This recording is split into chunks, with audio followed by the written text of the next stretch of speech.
por tanto, quienes adoptan las decisiones presupuestarias, quienes lo diseñan, los aprueban y los ejecutan, deben asegurar un desarrollo humano y económico sostenible en sus respectivos países.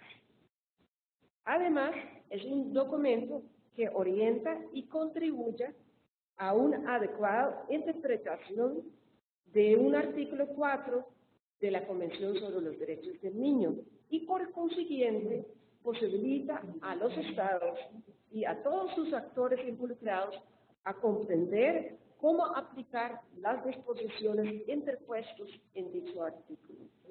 Asimismo, con rigurosidad y claridad, aclara su interpretación y define las obligaciones de los estados que deben ser cumplidas.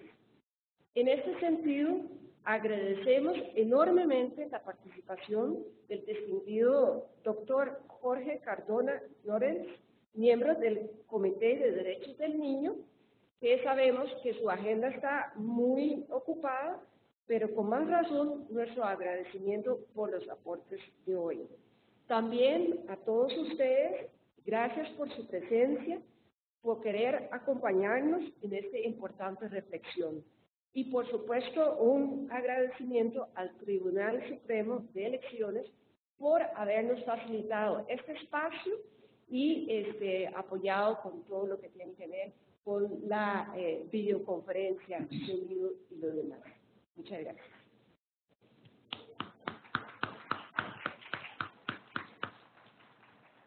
Gracias, Karin. Antes de continuar, quisiera disculpar al diputado Humberto Vargas Corrales, quien está en este momento en la sesión de la Comisión de Juventud, Niñez y Adolescencia en la Asamblea Legislativa, así como a la diputada doña Lorely Trejo Salas, quien se encuentra fuera del país atendiendo una obligación internacional propia de su cargo. Es interesante pues traer a colación qué es lo que nos motiva a hacer esta reflexión en esta mañana. Sabemos que estamos en una coyuntura muy particular, en donde prácticamente desde el año 2011, en el cuarto informe que el Comité de la Convención de Derechos del Niño hace específicamente a nuestro país, a Costa Rica, desde el año 2011 el Comité hizo una recomendación en el sentido de aumentar el nivel de inversión social dedicada a la promoción y protección de los derechos del niño, velando porque las asignaciones se amplíen y distribuyan equitativamente a los grupos y regiones desfavorecidos y se eliminen las disparidades étnicas y de género. También debemos tomar en cuenta que para el ejercicio económico 2017, por primera vez desde que se promulgó la Ley Orgánica del Patronato Nacional de la Infancia, el Poder Ejecutivo logró incluir el total de la transferencia que el Estado está obligado a girar al Patronato Nacional de la Infancia. No solo el 7% lo recaudado por concepto de impuesto sobre la renta, sino que además en la Ley 79-72. Y a pesar de ese esfuerzo, porque realmente significa un gran esfuerzo por parte del Estado costarricense, pues pareciera una lamentable contradicción que sea el propio Estado, en este caso a través del órgano legislativo, quien hace un recorte de esos recursos, recorte que alcanza un monto cercano a los 48.000 millones de colones, lo que representa un 54% del presupuesto que el PANI tiene previsto para el año 2017. Eso muchos lo hemos considerado como que está fuera de cualquier parámetro de razonabilidad, de proporcionalidad, evidentemente atenta contra el sistema de protección integral que el Estado debe brindar a las personas menores de edad.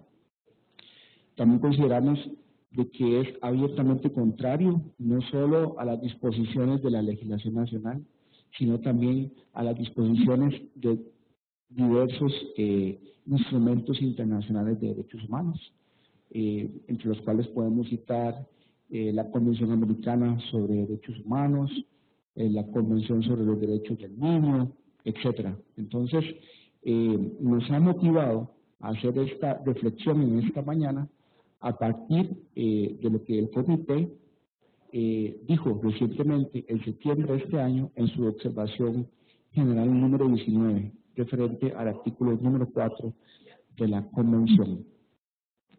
Para continuar, vamos a transmitir en pantalla un video en donde un adolescente que integra la Red Nacional de Adolescentes del Patronato Nacional de la Infancia nos brinda un mensaje respecto a este contexto.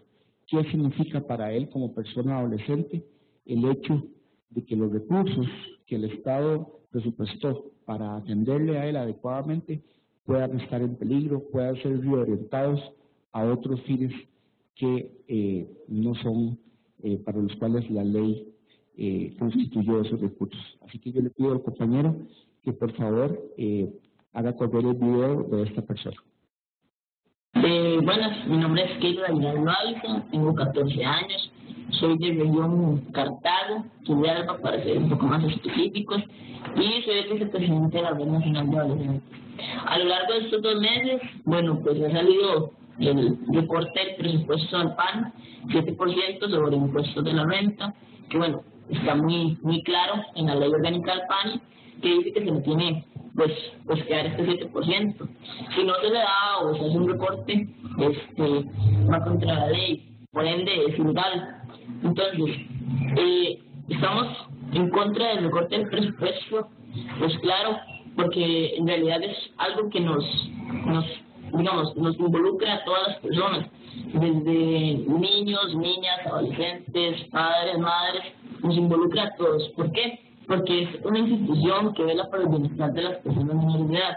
Entonces, sin este recorte, o con este recorte, mejor dicho, ¿qué nos quita o qué cambia el PAN? Bueno, pues no se podrían abrir nuevas oficinas, no se podrían mandar unidades móviles, no se podría ampliar los consejos participativos, que son programas de liderazgo. También quería o darle a conocer mi opinión a los señores diputados, decirles unas pocas palabras, que la verdad se sabe, que este recorte de presupuesto al PAN, también para añadirle algo a lo que es el Ministerio de Seguridad Pública. Si bien, sabemos todos, pues el Ministerio de Seguridad Pública sí necesita dinero, pero no tiene que ser a costa de los niños y adolescentes, o sea, a costa de la institución que ahorita nos involucra a todos. Ok, entonces, usted, señor diputado, tiene la última palabra. Usted tal vez nos ha visto en las barras, algunos de la Red Nacional de Adolescentes, expresándoles que no se apruebe este recorte. Ustedes tienen muchos en sus manos, tienen la niñez y adolescencia de Costa Rica. ¿Por qué? Porque tienen la decisión de sí o no. Si ustedes estuvieran en nuestro lugar, tal vez no se entendería. Es un largo trabajo que hacemos como adolescentes. Pues esto, por ejemplo, de la red. Entonces, la verdad, le invito a que tome un poco más a conciencia si tal vez les gustaría estar en nuestra posición. Gracias. Muy bien. Creo que este joven tiene muchísima más claridad de los objetivos institucionales y constitucionales que debe desplegar el Patronato Nacional de la Infancia, que muchos señores diputados y diputadas que quizás por falta de conocimiento, por desinterés o por cualquier otra circunstancia, pues se animan a reorientar los recursos que están estrechamente vinculados para el financiamiento de programas sociales prioritarios, como es este caso los programas de niñez y adolescencia. Vamos a hacerle llegar ese video a los señores diputados, a cada uno de los 57 señores y señores diputadas, para que ellos puedan darse cuenta de cómo una persona adolescente demanda de ellos más responsabilidad y más firmeza a la hora de tomar decisiones. Para continuar con nuestro programa, vamos a seguir con la intervención de fondo. Para ello tengo el honor de presentar al doctor Jorge Cardona Llorens, abogado español, catedrático de Derecho Internacional Público de la Universidad de Valencia, autor de más de un centenar de trabajos científicos sobre Derecho Internacional Público y actualmente miembro del Comité de los Derechos del Niño desde el año 2010. El doctor Cardona ha sido el responsable del proceso de elaboración de la Observación General número 19, que interpreta y orienta a los Estados en la aplicación del artículo 4 de la Convención sobre los Derechos del Niño. Y de igual manera, quisiera decirles que nos acompaña también de manera virtual doña Virginia Murillo. Ella es presidenta ejecutiva del BNI Costa Rica y quien ha estado muy vinculada en todo este proceso de movilización social y de organización de este importante evento del día de hoy. Le damos la más cordial bienvenida al doctor Jorge Cardona, para lo cual respetuosamente le digo que tiene alrededor de 1 hora para hacer su exposición, y si lo tiene bien, luego vamos a dedicar un espacio de 20 a 30 minutos para que las personas presentes puedan hacerle algunas preguntas, escuchar sus respuestas, espacio a través también que el doctor Jorge Cardona puede seguir ampliando su exposición. ¿Me escucha el doctor Jorge Cardona? Sí, le escucho muy bien. ¿Me escuchan ustedes? Adelante, doctor, con su exposición. Muy bien, muchas gracias. Muchas gracias. En primer lugar, quiero agradecer la invitación a participar en este evento y agradecer de verdad, en primer lugar, que se organice para difundir el trabajo que realiza el Comité de Derechos del Niño en el marco de su trabajo de ayuda a los estados. Yo les he preparado un PowerPoint que espero que se vea. ¿Lo ven ustedes? ¿Sí? Bien, pues como les decía, cuando uno tiene que exponer una observación general, no conozco bien el público que está presente y he pensado que era conveniente tal vez hacer una pequeña introducción por aquello de hacer que todas aquellas personas que no estén relacionadas con los conceptos que vamos a utilizar pues los conozcan un poco, ¿no? Y en primer lugar querría introducirles brevemente en el marco de que estamos hablando, que es el de la Convención de los Derechos del Niño, que como saben ustedes es un instrumento internacional extraordinario, un tratado internacional especialmente importante.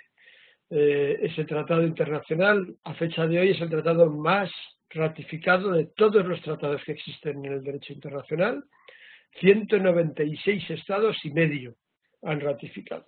Y cuando digo medio es que es todos los estados del mundo, menos uno, que no ha ratificado la convención, pero sí ha ratificado los protocolos a la convención, los 2 primeros protocolos, que es los Estados Unidos de América. El día que Estados Unidos ratifique la convención, será el primer tratado de ratificación universal que tendremos todos, primer tratado que tendrá a todos los estados parte, a todos los estados de la comunidad internacional como estados parte del tratado. Pues bien, la Convención de los Derechos del Niño, ustedes saben bien que supuso el final de un proceso del cambio de paradigma del niño contemplado por el derecho. El niño tradicionalmente a lo largo de la historia había sido en primer lugar contemplado como una propiedad de los padres, posteriormente como un objeto que debía de ser protegido, y poco a poco esta situación va evolucionando y la Convención va a consagrar finalmente que el niño deje de ser un objeto de protección para convertirse en un sujeto de derecho. hasta tal punto que podríamos decir que le hubiera bastado un artículo a la Convención de los Derechos del Niño que dijera: todos los niños tienen los mismos derechos que cualquier otra persona. Y con eso ya estaba todo dicho. La Convención no da derechos nuevos que no tengan las demás personas a los niños. De tal manera que lo que hace la Convención en realidad es hablar de obligaciones del Estado. Obligaciones del Estado para que los niños puedan ejercer sus derechos en condiciones de igualdad con los demás sujetos. El niño, por el hecho de ser niño, se encuentra en situación de especial vulnerabilidad, se encuentra en situación de dependencia, se encuentra con más dificultades que las que tienen otros sujetos, de derecho, para poder ejercer sus derechos. Y lo que hace la Convención es explicar, es detallar las obligaciones que tienen los Estados para garantizar, para hacer que se respeten, para proteger los derechos de los niños, que no son otros que los derechos que tiene cualquier otra persona, los que están contenidos en el Pacto Internacional de Derechos Civiles y Políticos y el Pacto Internacional de Derechos Económicos, Sociales y Culturales. Entonces, conclusión, es una perspectiva no de darles derechos a los niños tienen los mismos derechos que tiene cualquier otro sujeto de derecho, sino de establecer obligaciones del Estado para garantizar, respetar y proteger esos derechos. Y en ese sentido, la Convención tiene un contenido clásico. Por un lado, especifica derechos a las circunstancias de los niños, pues el derecho a la participación política, pues especificado a la situación concreta de los niños. Los derechos económicos, los derechos sociales, los derechos civiles son especificados. Por otro lado, prevé la asistencia básica y por otro lado, prevé medidas de protección a la luz de la situación de vulnerabilidad. Y al final, la clave fundamental para comprender bien el significado de la Convención son dos artículos de esa Convención que son lo que a mí me gusta denominar el aspecto revolucionario de la Convención de los Derechos del Niño, que son el artículo 3 y el artículo 12. El artículo 3 es el que nos habla del interés superior del niño. Toda decisión que afecte a un niño deberá adoptarse teniendo en cuenta como consideración primordial el interés superior del niño, y el interés superior no es otra cosa más que el respeto de sus derechos. Y en segundo lugar, el artículo 12, que es el artículo que nos dice que en cualquier decisión de cualquier tipo, judicial, administrativa o de cualquier otra índole que se adopte respecto de un niño, el niño tiene derecho a ser escuchado. En el fondo, se trata de decir, toda decisión que se adopte respecto de un niño debe ser respetuosa del conjunto de sus derechos, tener en cuenta su interés superior, ser respetuosa del conjunto de sus derechos, y no se debe adoptar una decisión sin escuchar a un niño. Del mismo modo que los adultos no aceptamos que se adopte una decisión respecto de nosotros sin que se nos dé audiencia previa, sin que se nos escuche previamente, tampoco se debe de adoptar una decisión respecto que afecta a niños en las que no se escuche a ese niño o a esos niños. Este es el cambio revolucionario, porque esto es lo que convierte al niño en un sujeto de derechos. Esto es lo que hace que el niño sea un sujeto porque se han de respetar sus derechos y porque se le ha de escuchar. Como saben ustedes, además de la Convención, tenemos dos protocolos que se aprobaron en el año 2000, más un tercer protocolo que se aprobó en el año 2012. Los dos primeros, los del año 2000, lo que hacen es desarrollar algunas cuestiones que estaban en la Convención, pero que necesitaban un desarrollo más amplio, dadas los problemas que planteaban.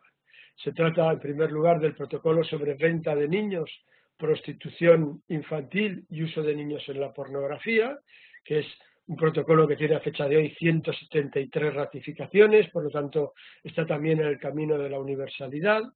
Y en segundo lugar, el protocolo sobre los derechos de los niños en situación de conflicto armado, que tiene a fecha de hoy 165 ratificaciones y que, como antes les he señalado, ambos han sido también ratificados por los Estados Unidos, de tal manera que, aunque Estados Unidos no ha ratificado la Convención, sí que al haber ratificado los protocolos forma parte del sistema y, de hecho, igual que los demás estados, cada 5 años tiene que pasar a examinarse sobre cómo está respetando los protocolos. Y finalmente, en el año 2012, se aprobó el tercer protocolo a la Convención, el protocolo sobre peticiones individuales e investigaciones, que viene a cerrar el círculo del niño como un sujeto de derecho. Piensen ustedes que en Naciones Unidas, en el sistema universal, hay 9 tratados fundamentales de derechos humanos. El Pacto Internacional de Derechos Civiles y Políticos, el Pacto Internacional de Derechos Económicos, Sociales y Culturales, el Convenio de Discriminación Racial, la Convención contra la Tortura, la Convención de No Discriminación de la Mujer, la Convención de los Derechos del Niño, la Convención sobre los Derechos de las Personas con Discapacidad, la Convención sobre los Derechos de los Trabajadores Migrantes y sus familias y la Convención de lucha contra las desapariciones forzadas. Estos 9 tratados se les consideran 9 tratados fundamentales básicos porque así lo han querido los estados y de hecho son en los 9 casos, en los 9 tratados, los estados han creado un comité cuya función es vigilar por la aplicación de cada uno de esos tratados. El Pacto Internacional de Derechos Civiles y Políticos tiene el Comité de Derechos Humanos, el de Derechos Económicos, Sociales y Culturales, el Comité de Derechos Económicos, Sociales y Culturales, la Convención de No Discriminación de la Mujer, el Comité de Derechos de la Mujer, la Convención de los Derechos del Niño, el Comité de Derechos del Niño, es decir, cada uno tiene un órgano cuya función principal es vigilar por la aplicación y por eso los estados han querido darle esa importancia especial.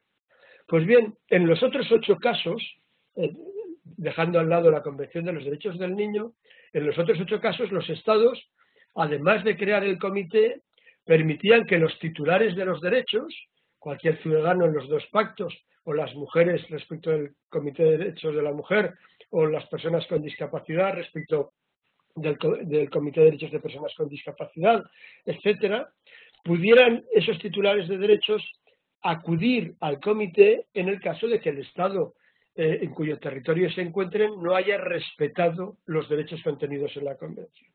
Porque no solamente basta con reconocer derechos, también es necesario poder reivindicar, poder denunciar la violación de esos derechos para poder exigir su respeto. Y eso que se hizo con los otros 8 tratados no se había hecho con la Convención de los Derechos del Niño. De tal manera que los estados a los niños les habían reconocido que tenían derechos igual que cualquier otro ciudadano, pero sin embargo, una cosa es reconocerles derechos y otra cosa diferente es que puedan venir a denunciar a un estado por violar los derechos. Y ahí los estados, en principio, se habían negado. Lo que hace el tercer protocolo es terminar de cerrar el círculo del niño como sujeto de derecho para que los niños también puedan acudir al Comité de Derechos del Niño presentando una comunicación, una denuncia contra aquellos estados que no respeten sus derechos siempre y cuando se cumplan una serie de requisitos. De tal manera que ya no solamente se les reconoce como titular de derechos, sino que además se le permite el acceso para solicitar el respeto de esos derechos, para denunciar la violación de esos derechos y se cierra el círculo del reconocimiento del niño como sujeto de derechos. Y como les he señalado, en el marco de esa Convención de los Derechos del Niño, se crea el Comité de Derechos del Niño, al que yo tengo el honor de pertenecer, que tiene una composición de 18 expertos, 18 personas, de las que se dice que tienen que ser expertos independientes y representativos. No tenemos cuotas por regiones, pero más o menos suele haber, casi siempre, 3 miembros de América Latina y el Caribe, 3 miembros de Europa Occidental, 3 de Europa Oriental, 3 de África del Norte, 3 de África subsahariana y 3 de Asia.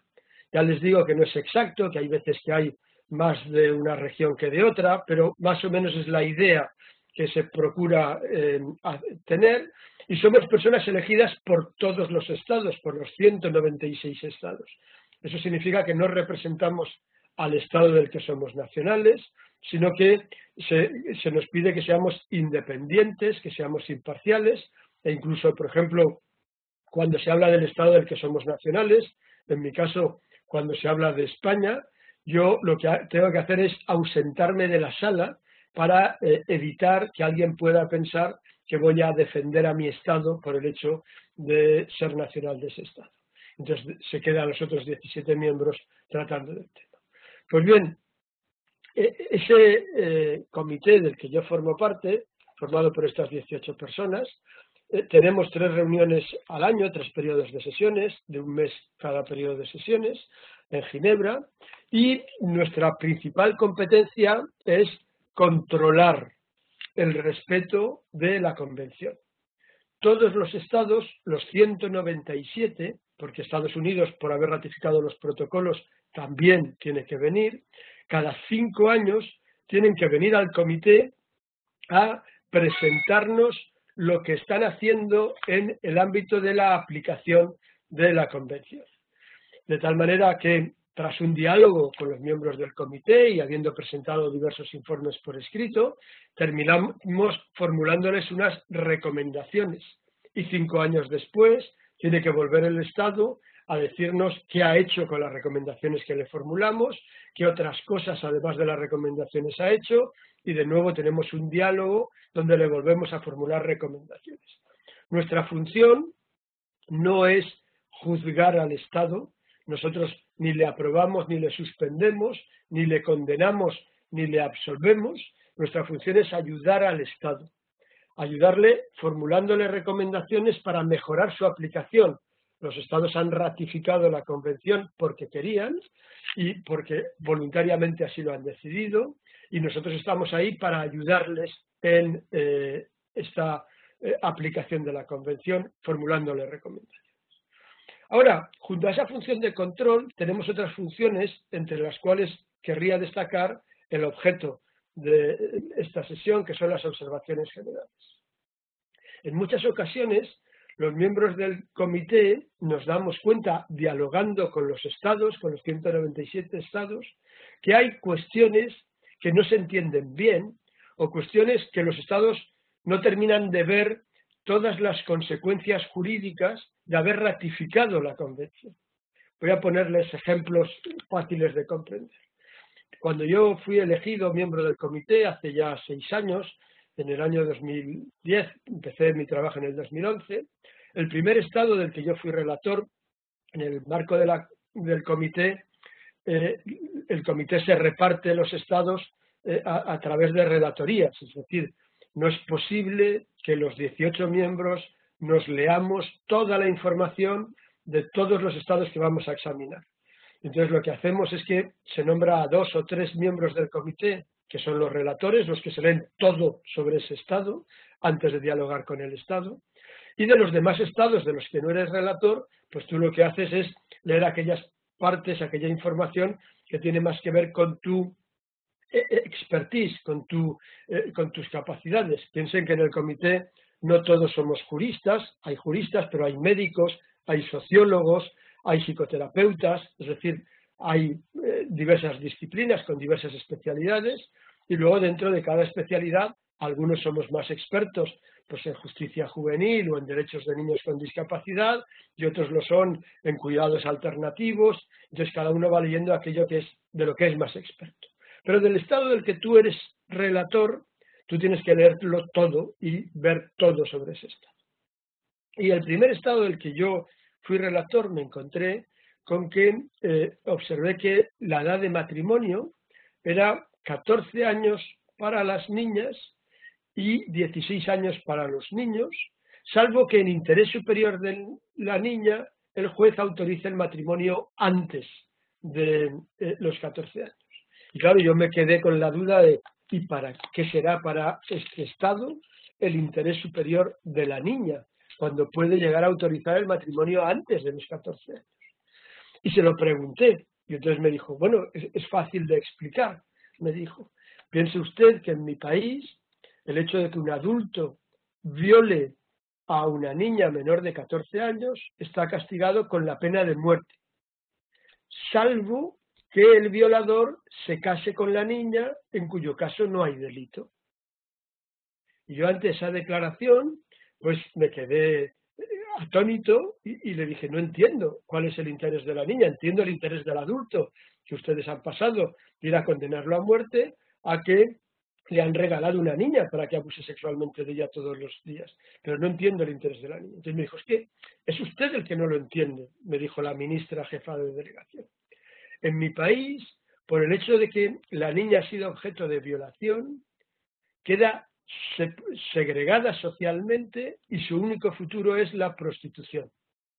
Sin embargo, si se casa con su violador, es de nuevo aceptada socialmente y tendrá una vida normal.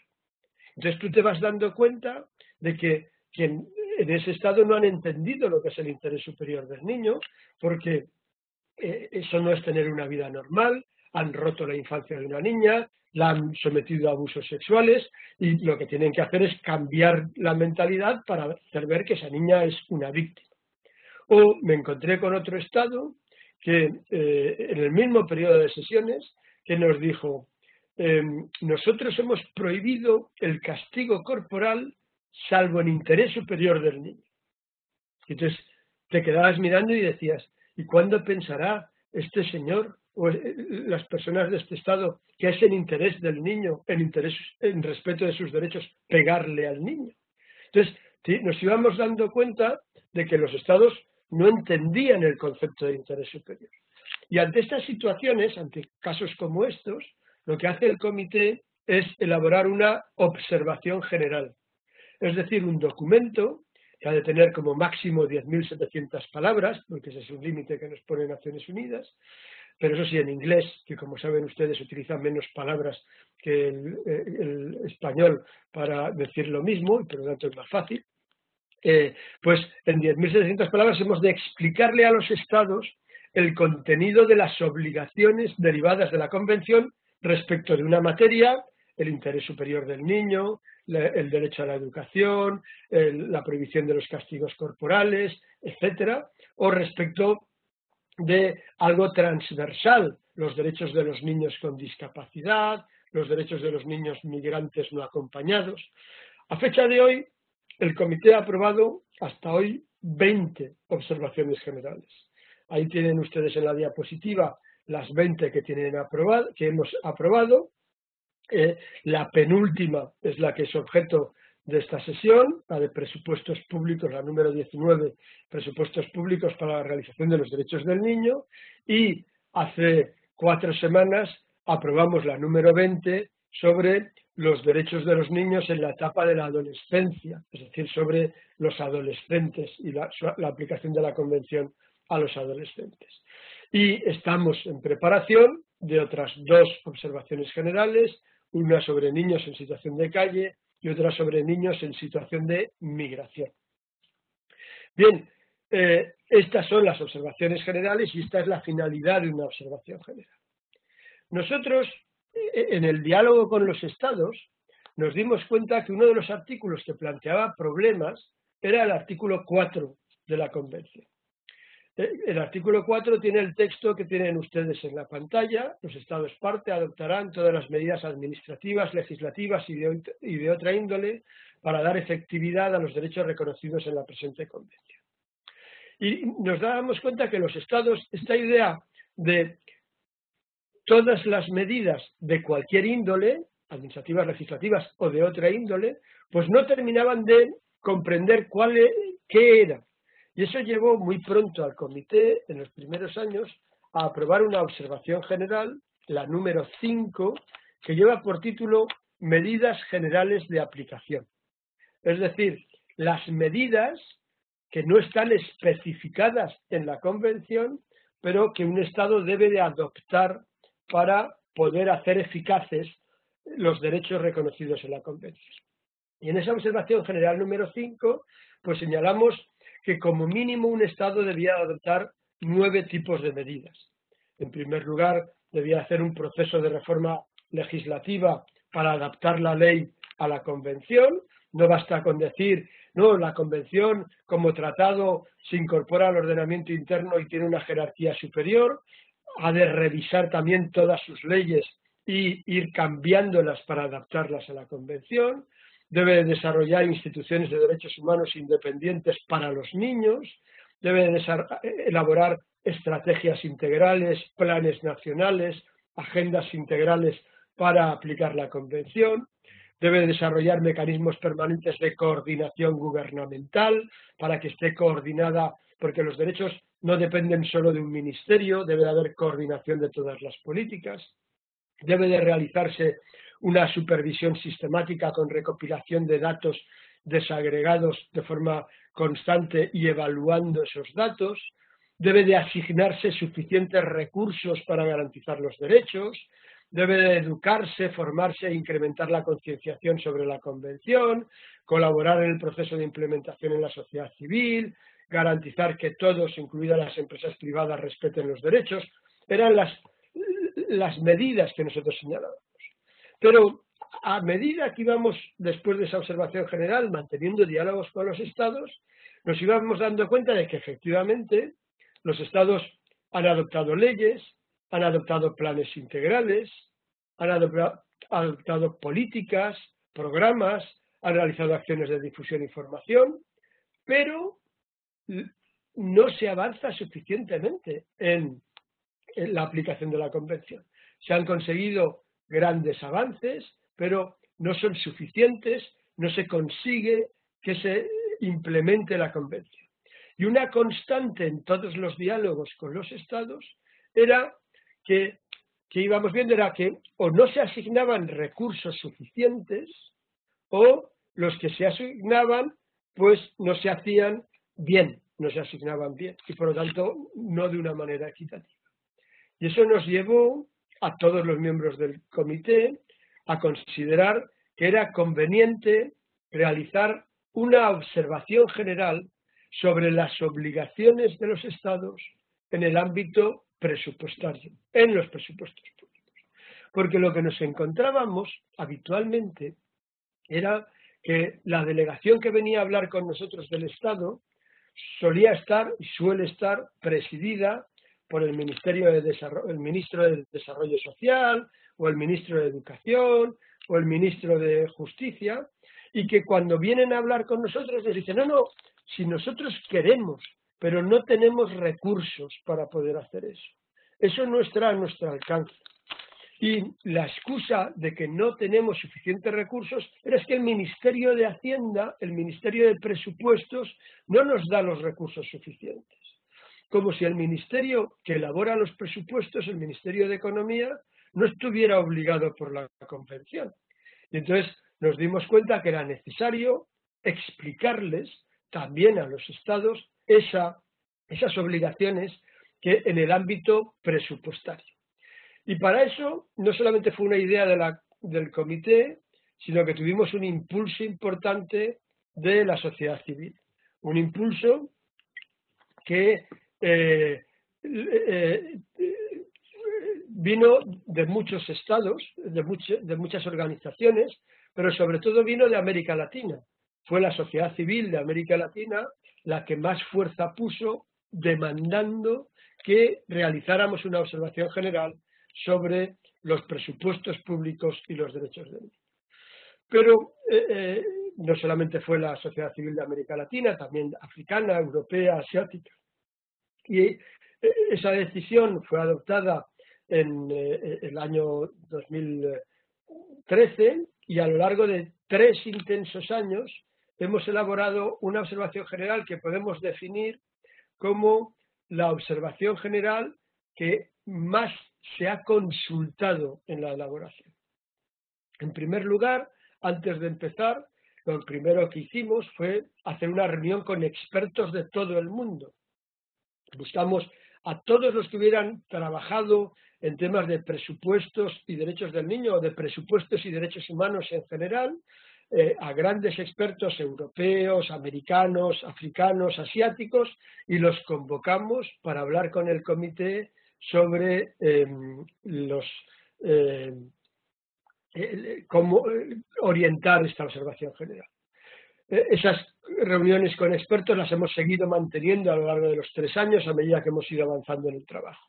Pero también consultamos con la sociedad civil y muchas organizaciones de la sociedad civil que están trabajando con infancia y que están trabajando con gobiernos también en el ámbito presupuestario de América Latina, de África, de Europa, de Asia, también han sido consultadas y han participado. También consultamos con los destinatarios de la observación general, que son los estados, y a medida que íbamos trabajando, fuimos enviándoles borradores de la observación general a los 196 estados para que nos dijeran qué es lo que pensaban de las cosas que estábamos diciendo. También hemos consultado con organismos internacionales, hemos consultado con el Banco Mundial, hemos consultado con el Fondo Monetario Internacional, hemos consultado con los bancos regionales, el Banco Interamericano de Desarrollo, el Banco Europeo, el Banco Africano, el Banco Asiático, hemos consultado con la Unión Europea, hemos consultado con la Organización de Estados Americanos, con el Instituto Interamericano de Niños, Niñas y Adolescentes, y lógicamente, porque no podía ser de otra forma, porque son los principales, hemos consultado con niños, niñas y adolescentes. Se realizó, por una parte, una consulta con 2.693 niños, niñas y adolescentes de 71 países, consulta que fue coordinada por una universidad de Belfast, en Irlanda del Norte, y que abarcó a todo el planeta. Pero además de esa consulta general y que se hizo con los mismos términos para poder cruzar bien todos los datos, se han realizado consultas regionales. En el caso concreto de América Latina, pues hace 2 años, con ocasión del Congreso Mundial de Infancia en México, con todos los niños que estaban participando de toda América, se hizo una consulta presencial con miembros del comité, en el que yo también estaba presente, sobre presupuestos públicos y garantía de sus derechos. También se han hecho en África, en Europa y en Asia consultas regionales con niños, y también se han hecho consultas nacionales, es decir, se ha consultado en Perú, se ha consultado en Marruecos, se ha consultado en diversos estados donde se han hecho consultas para saber la opinión de los niños. Hasta el punto de que si ustedes cogen la observación general, es la primera vez que en una observación general, en los primeros parágrafos, se reproducen frases textuales de esas consultas con niños sobre lo que ellos han dicho que la observación general debía de decir, ¿no? Y entonces las hemos querido reproducir. Y además de todas esas consultas, hemos realizado consultas regionales mezclando representantes de estados, de sociedad civil, de UNICEF, de organismos diversos, en América Latina, en Europa, en Oriente Medio y Norte de África, en África subsahariana y en Asia. Es decir, hemos consultado con todo el mundo. Haciendo un cálculo rápido, yo recuerdo que pensé en un momento determinado que hasta 8.000 personas habían llegado a manifestar su opinión sobre el contenido de la observación general a lo largo de todo el proceso. Bien, ¿y cuál es el objetivo de esta observación general sobre presupuestos públicos? Pues el objetivo, lo tenemos en el parágrafo 14 de la observación general, es mejorar la comprensión de las obligaciones dimanantes de la Convención en relación a la presupuestación de los derechos del niño a fin de reforzar el ejercicio de esos derechos. Es decir, hacerle ver al Estado cuáles son las obligaciones que él ya tiene asumidas por el hecho de haber ratificado la Convención de los Derechos del Niño, por lo tanto, que ya están dentro de la Convención, para reforzar el ejercicio de esos derechos de los niños. Y, en segundo lugar, y como lógica consecuencia final, también al final se trata de conseguir promover un verdadero cambio en la forma en que los presupuestos se planifican, promulgan, ejecutan y supervisan, a fin de promover la aplicación de la Convención y de sus protocolos facultativos. Es decir, al final lo que se está pretendiendo es también modificar la forma en que se realizan, se planifican, promuevan, ejecutan y supervisan los presupuestos. Y eso lo pretendemos desde una doble perspectiva. Por una parte, hay que utilizar los presupuestos para garantizar los derechos de niños, niñas y adolescentes, es decir, los presupuestos nos tienen que servir de instrumento que permite garantizar y hacer efectivos los derechos de niños, niñas y adolescentes, pero por otro lado, también hay que respetar los derechos de niños, niñas y adolescentes durante el proceso presupuestario. Son como las dos caras de la misma moneda. Por una parte, el presupuesto nos tiene que ayudar a garantizar los derechos contenidos en la Convención. Por otra parte, en la elaboración, en el diseño, en la aprobación, en la ejecución y en la supervisión del presupuesto, hay que respetar los derechos de niños, niñas y adolescentes. Porque si no lo hacemos, no estaremos a la vez garantizando los derechos de niñas, niños y adolescentes. Y para hacer esto, en la observación general explicamos que los estados se tienen que basar en dos tipos de principios, en dos grupos de principios. En primer lugar, en los principios generales de la Convención, que como saben ustedes son el principio de la no discriminación, el principio del interés superior del niño, el principio de la participación y el principio del derecho a la vida y el desarrollo. Bien, los presupuestos tienen que garantizar y tienen que basarse en la no discriminación, en el interés superior del niño, en la participación de los niños y en su derecho a la vida y a su desarrollo holístico. Pero además de estos principios que, como toda actividad del Estado, deben de informar los presupuestos, hay otro grupo de principios presupuestarios que son principios propios del presupuesto, de la elaboración presupuestaria, que tienen una perspectiva de derechos humanos y que por lo tanto son de especial importancia a la hora de abordar los presupuestos públicos. Esos principios presupuestarios son fundamentalmente 5. El principio de la eficacia, el principio de la eficiencia, el principio de la equidad, el principio de la transparencia y el principio de la sostenibilidad. La eficacia no es otra cosa más que conseguir los mejores resultados posibles para el mayor número de niños, con atención especial a los niños en situaciones de vulnerabilidad. Es decir, ser lo más eficaces. Los presupuestos tienen que ser eficaces. Pero no solo tienen que ser eficaces, conseguir los mejores resultados para el mayor número de niños, en especial los niños con vulnerabilidad. Tienen que ser también eficientes. Es decir, por decirlo en una frase de fácil comprensión y rápido, hay que conseguir el mejor producto al mejor precio. Y por lo tanto, los gastos, los bienes y servicios deben de ser adquiridos y entregados a tiempo, tienen que llegar a donde tienen que llegar, deben de ser de la calidad suficiente y deben de emplearse el menor número de recursos posibles para conseguir llegar a eso de una manera eficiente. Y además, los presupuestos tienen que basarse también en un principio clave, que es el principio de la equidad, y que significa, en el ámbito de los derechos de los niños, que no todos los niños parten de la misma situación. Permítanme que me detenga un poco en este principio de la equidad. Los niños, por el hecho de ser sujetos de derechos, por el hecho de ser niños, todos tienen los mismos derechos. Y no puede ser, no es admisible, que un niño tenga más o menos derechos por haber nacido en una familia o haber nacido en otra. Que un niño tenga más derecho a la educación, que tenga más derecho a la salud, que tenga más derecho a la participación porque pertenezca a una clase social o pertenezca a otra clase social. Todos los niños tienen todos los derechos.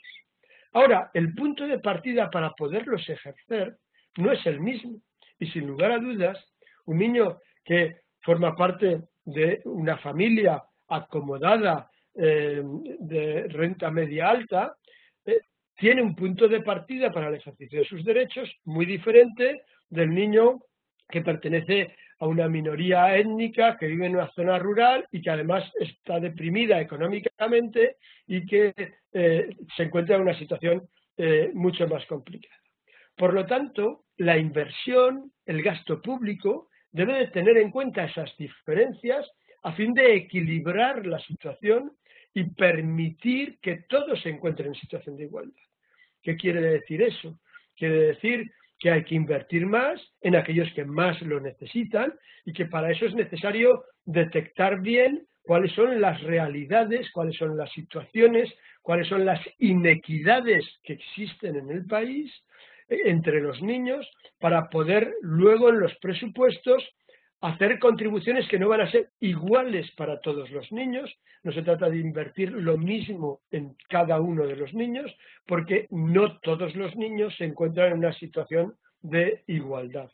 Y la equidad, el principio de equidad, implica precisamente el equilibrar esas situaciones, gastando más respecto de allí donde más hace falta y menos donde menos falta.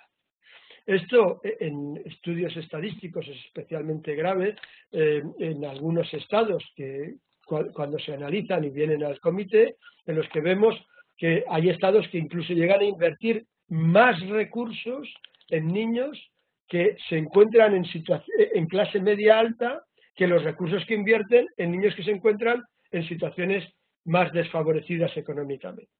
Por ejemplo, les voy a poner un ejemplo que es fácil. Aquellos estados que deciden para incentivar determinadas actividades que tienen que ver con el ejercicio de derechos del niño, hacer una desgravación en el impuesto de la renta de las personas físicas. Y toda persona que acredite que está haciendo que sus hijos están yendo a la escuela, pues tendrán que pagar menos impuestos. Pero claro, ¿quién paga impuestos? Los que más recursos tienen. ¿Quién no se beneficia de esa ayuda? El que no paga impuestos. ¿Y quién no paga impuestos? Los que menos recursos tienen. De tal manera que al final el Estado está invirtiendo en aquellos que pagan impuestos, que son los que más recursos tienen, y no invierte nada en aquellos que no pagan impuestos, que son aquellos que no tienen recursos. Entonces, esto es claramente inequitativo. Y en ese sentido, el presupuesto debe estar traspasado por los criterios, por el principio de equidad. Otro principio clave es el principio de la transparencia. Principio que implica que debe de estar abierto al escrutinio, debe de poderse estar vigilando, debe poderse saber en todo momento en qué se está gastando, cómo se está gastando, dónde se está gastando. Esto lo primero que consigue es reducir y terminar eliminando la corrupción. La corrupción en muchos países detrae recursos que se deberían de estar destinados a infancia. Y un modo de conseguir que haya recursos suficientes es que los presupuestos sean transparentes y por lo tanto ver si hay algo que se está desviando y poder luchar contra esos desvíos. Entonces la transparencia contribuye a la eficiencia y combate la corrupción y la mala gestión de los presupuestos públicos, lo que a su vez aumenta los recursos disponibles para promover los derechos de los niños. Y finalmente, los presupuestos deben de estar también traspasados por el principio de sostenibilidad. Es decir, no se puede endeudar la próxima generación de niños para garantizar los derechos de los niños de hoy. Los presupuestos deben de ser sostenibles. No puede ser que el Estado se endeude de tal manera que hoy puedo garantizar los derechos de los niños, pero sé que no voy a poder garantizar los derechos dentro de 5 años cuando tenga que amortizar esa deuda. Por lo tanto, el principio de sostenibilidad debe de ser también un principio fundamental. Y todo esto, el respeto de los 4 principios básicos de la Convención, no discriminación, interés superior, participación y derecho a la vida y desarrollo, y los principios presupuestarios, debe hacerse a lo largo de todo el proceso presupuestario. Desgraciadamente, hay muchos estados que nos encontramos que lo que hacen es tener en cuenta esto cuando diseñan el presupuesto. Y sí, diseñan el presupuesto en el marco del Ministerio responsable, el Ministerio de Economía, junto con los demás ministerios, y luego ese presupuesto hay que enviarlo al Parlamento para su aprobación y estos principios han desaparecido por parte de los responsables de su aprobación. No, también deben de estar inspirando el trabajo de los que lo tienen que aprobar. Hay veces que también lo inspiran, pero luego, una vez aprobado, llega el momento de la ejecución y en la ejecución, bueno, pues empiezan a hacer modificaciones presupuestarias, no se gasta lo que se debería de hacer. También ahí hay que estar aplicando los principios que hemos explicado en el momento de la ejecución. y de nuevo hay que hacerlo en el momento de la supervisión, de la fiscalización, de la auditoría de los presupuestos. De tal manera que esto es como una espiral, porque el resultado de esa supervisión, de esa auditoría, será el que nos permitirá realizar un mejor diseño que sea más eficaz, que sea más eficiente, que sea más equitativo, que sea más transparente, que sea más sostenible del siguiente presupuesto, que deberá de ser aprobado con los mismos criterios, ejecutado y supervisado con los mismos criterios, que nos llevará de nuevo a una situación que, insisto, se convierte en una espiral. Y esto hay que hacerlo en todos los contextos. Es decir, esto es relativamente fácil cuando dialogas con un Estado, decir que tiene que invertir más y mejor cuando está en una situación de crecimiento económico, porque dice, no, efectivamente, yo estoy en una situación de crecimiento económico y voy a invertir más en infancia. Pero ¿qué ocurre cuando llegamos a una situación de crisis? Cuando llegamos a una situación de crisis se pueden recortar los presupuestos en el ámbito de la infancia. Este fue tal vez uno de los puntos en el que los miembros del comité más tiempo dedicamos a la discusión y a medir las palabras que íbamos a utilizar. Y les reproduzco, tienen ustedes ahí en la pantalla, el parágrafo 31 de la observación general.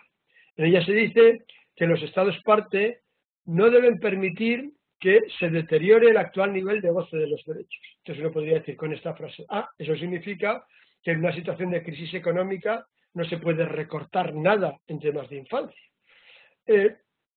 Decir eso hubiera sido absurdo y los Estados nos hubieran dicho, oiga, si yo tengo que recortar por todos lados porque estoy en una profunda crisis, pues tengo que recortar por todas partes. Y el comité, lógicamente, tiene que escuchar esas situaciones. Entonces, ¿qué es lo que dice el comité? Dice, en tiempo de crisis económica, solo pueden considerarse medidas regresivas, es decir, no decimos que no se puedan considerar. Lo que ponemos son condiciones.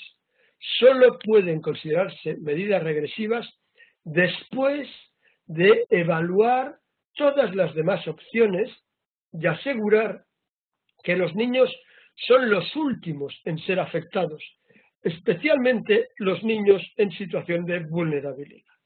Es decir, el que sea una consideración primordial el interés superior del niño, artículo 3 de la Convención, nos debe de llevar a que en la colisión entre el interés del niño y otros intereses en presencia deba de prevalecer el interés del niño y, por lo tanto, asegurar que es el último en verse afectado, no el primero por el hecho de que no vote, cosa que nos ocurre con muchos estados. Como los niños no votan y no protestan, pues entonces primero les recorto a ellos y luego recorto a aquellos que sí que votan y que sí que protestan. Entonces, no, usted tiene que garantizar que es el último en verse afectado. Y dentro de los niños, el último de los últimos tienen que ser los que se encuentran en situación de especial vulnerabilidad, porque la equidad en los presupuestos nos tiene que llevar a que si recorto, lo último que tengo que recortar es en los niños que se encuentran en situación de discapacidad, o los niños que se encuentran en situación más desventajosa, los niños que se encuentran en una situación de especial vulnerabilidad, donde sí que debo de garantizarlo. Y el comité insiste y dice, los Estados parte deberán demostrar que dichas medidas, esas medidas regresivas, deberán de ser, en primer lugar, necesarias. Y fíjense que no dice que los Estados procurarán que dichas medidas sean necesarias. Dice, deberán demostrar. Por lo tanto, en primer lugar es imperativo, tienen que hacerlo, y en segundo lugar, no se tiene que deducir, no se tiene que dar por supuesto, lo han de demostrar, lo han de justificar. En primer lugar, que son necesarias, en segundo lugar, que son razonables, en tercer lugar, que son proporcionadas, en cuarto lugar, que no son discriminatorias, y por último, que son temporales. Es decir, que cualquier derecho que se vea afectado va a ser restaurado tan pronto como sea posible. Si es reducido en materia de educación, si es reducido en materia de sanidad, si es reducido en materia de participación, si es reducido en cualquier derecho, el gasto, en cuanto sea posible, la medida tiene que ser temporal y por lo tanto en cuanto sea posible debo de restaurar esa situación. Y en todo caso, y fíjense que este parágrafo tiene una especial importancia, en todo caso hay unas obligaciones que son obligaciones básicas, mínimas e inmediatas que impone la Convención y que no se pueden ver comprometidas por medidas regresivas en ningún caso, incluso en tiempos de crisis económica. Este concepto de obligaciones básicas, mínimas e inmediatas no es un concepto del Comité de Derechos del Niño, es un concepto del derecho internacional de los derechos humanos, ampliamente desarrollado en especial por el Comité de Derechos Económicos, Sociales y Culturales, donde, como saben ustedes, precisamente en ese ámbito de los derechos económicos, sociales y culturales, es frecuente, existe una disposición en virtud de la cual hay que garantizarlos hasta el máximo de los recursos disponibles. Entonces, había estados que decían, bueno, como no tengo recursos, no garantizo el derecho. Dice, un momento, hay un contenido básico, unas obligaciones básicas, mínimas e inmediatas que deben de estar garantizadas en cualquier caso. Y que por lo tanto usted tiene que buscar los recursos de donde haga falta. Entonces, estas obligaciones, que hay que detallarlas derecho por derecho, pues deben de estar garantizadas y no admiten nunca medidas regresivas. Bien, pues como les decía, y como han visto, hay que garantizar que los principios se garanticen en todos los contextos de crecimiento económico y de crisis y en todos los niveles. No estamos hablando solo del presupuesto estatal, estamos hablando también si hay entes federados, hay regiones, hay entes subestatales, también de los presupuestos de esas regiones, de esos entes federados, y también de los presupuestos de los ayuntamientos, de las corporaciones municipales. Todos tienen presupuestos y todos están obligados, todos son Estado, no solamente son obligaciones del Estado como a nivel nacional, sino que también en los niveles subestatales, subnacionales, se es Estado y tienen las mismas obligaciones en materias presupuestarias. Y se deben de garantizar con los presupuestos de esta forma todos los derechos. Y aquí quiero resaltarles la primera frase de la diapositiva que tienen aquí. No existe ningún derecho a coste cero. No hay ningún derecho que no cueste inversión, que no haya que invertir en él. Para que se pueda ejercer el derecho de participación es necesario que se pongan recursos. Si no, el derecho no existe, es falso. Si hay una ley que dice se reconoce el derecho de los niños a participar en las decisiones, pero no se invierte para que existan los medios para poder participar, ese derecho de participación es falso. Si se reconoce el derecho a la libertad de expresión o de conciencia y religión, pero no se ponen los medios para poder ejercer esos derechos, si no se dota de recursos suficientes, ese derecho no existe. Ya no quiero hablarles del derecho a la salud, del derecho a la educación o del derecho al registro. Reconocer que se tiene derecho a ser registrado, pero no poner los recursos suficientes para que todos los niños puedan ser registrados, ese derecho no existe. De tal manera que en los presupuestos públicos, dice el comité, en la observación general, se deben de poder identificar los recursos que se destinan a cada uno de los derechos. Y si hay un derecho que yo no puedo identificar en los recursos públicos, es que no se está garantizando con el presupuesto ese derecho. Y hay que llevar un especial cuidado en la diferencia entre derechos civiles y políticos y derechos económicos, sociales y culturales. Es cierto que, como han visto ustedes cuando les he reproducido el artículo 4 de la Convención, tras decir que el Estado va a adoptar todas las medidas legislativas, administrativas o de cualquier otra índole, incluidas las presupuestarias, para hacer eficaces los derechos garantizados en la Convención, hay un punto y seguido y dice, en el ámbito de los derechos económicos, sociales y culturales, estas medidas se adoptarán hasta el máximo de los recursos disponibles y, en su caso, en el marco de la cooperación internacional. Y eso puede llevar a decir, bueno, los derechos civiles y políticos yo tengo que garantizarlos y no tengo ninguna excusa, los derechos económicos, sociales y culturales solo hasta el máximo de los recursos disponibles. Pero eso tampoco es tan así, porque en primer lugar los derechos son interdependientes e indivisibles. Si no hay derecho a la educación, no hay derecho a la participación.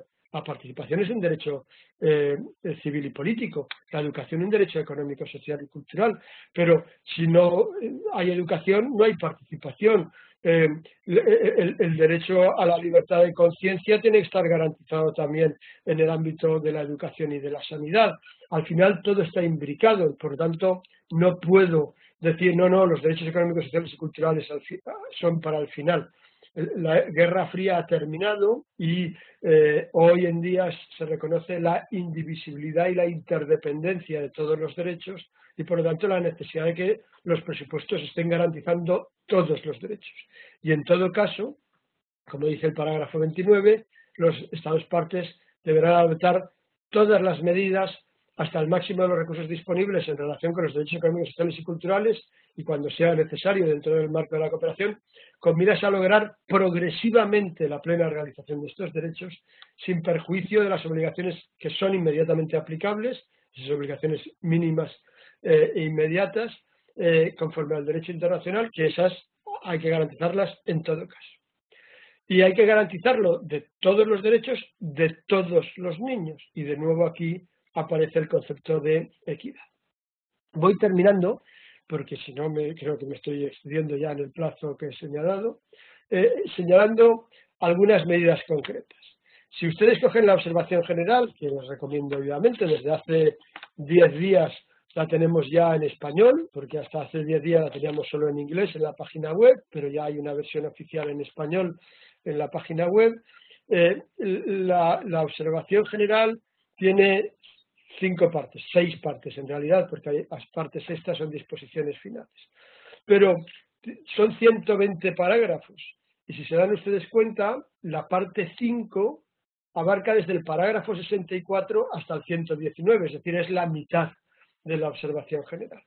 En esa mitad, en esa parte 5, lo que ha querido el comité ha sido no limitarse a decir lo que yo les acabo de explicar, los principios que deben de ser respetados, las reglas generales, sino llevar a cuestiones muy concretas, a ejemplos muy concretos, cómo esos principios se deben de respetar en cada una de las fases del presupuesto, en el diseño del presupuesto, en la aprobación del presupuesto, en la aplicación, ejecución del presupuesto y en la supervisión del presupuesto.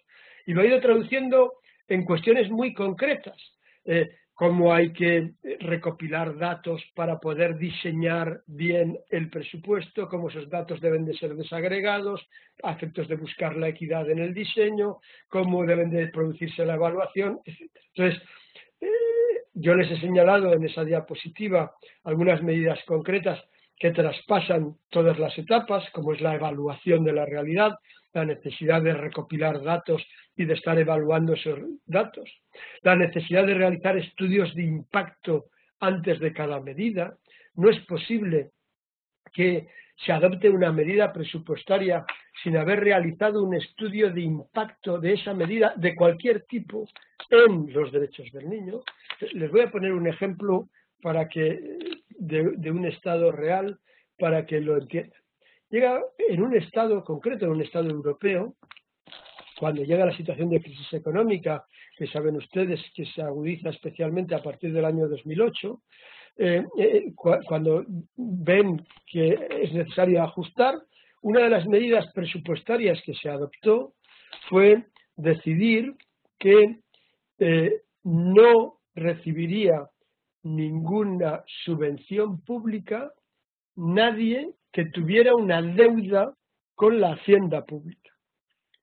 Parece hasta una medida razonable. Si alguien le debe dinero a la hacienda, no tiene sentido que venga a pedirle que le subvencione algo. Y en el mundo empresarial a lo mejor es aceptable. Pero ¿qué es lo que ocurrió en ese estado en concreto? Lo que ocurrió es que en una situación de crisis económica, quien pasó a tener deudas con Hacienda, las personas físicas que pasaron a tener deuda con Hacienda, fueron aquellos que más afectados por la crisis, que se quedaban sin trabajo y sin poder pagar sus impuestos por las rentas del año anterior. Entonces, al no tener recursos, pasaban a tener una deuda y se quedaban sin subvenciones. Las subvenciones, las becas de comedor para los niños, las becas de libros, las becas de transporte para ir al colegio, no las recibe el niño, las recibe el padre. Y como el padre tenía una deuda con Hacienda, de repente se encontró con que no podía recibir ninguna de esas ayudas. Y la situación absurda que se planteó en ese estado era que quienes más necesitaban las ayudas y las subvenciones a causa de los efectos de la crisis eran los únicos que no podían recibir las ayudas previstas para paliar los efectos de la crisis. Y sin embargo, los que sí que tenían recursos y pagaban sus impuestos, sí podían beneficiarse de esas ayudas. Esta situación absurda está provocada porque a nadie se le ocurrió, antes de adoptar la medida, el estudiar qué impacto iba a tener esa medida en el ámbito de la infancia. De ahí la necesidad, y el comité lo solicita con especial vehemencia, de que se realicen estudios de impacto en infancia, en derechos del niño, antes de adoptar cualquier tipo de medida. Por otra parte, también se hablan de medidas concretas en el ámbito de la movilización de recursos. No solamente hablamos de gasto público, hablamos también de ingresos, es decir, el Estado ha de movilizar recursos.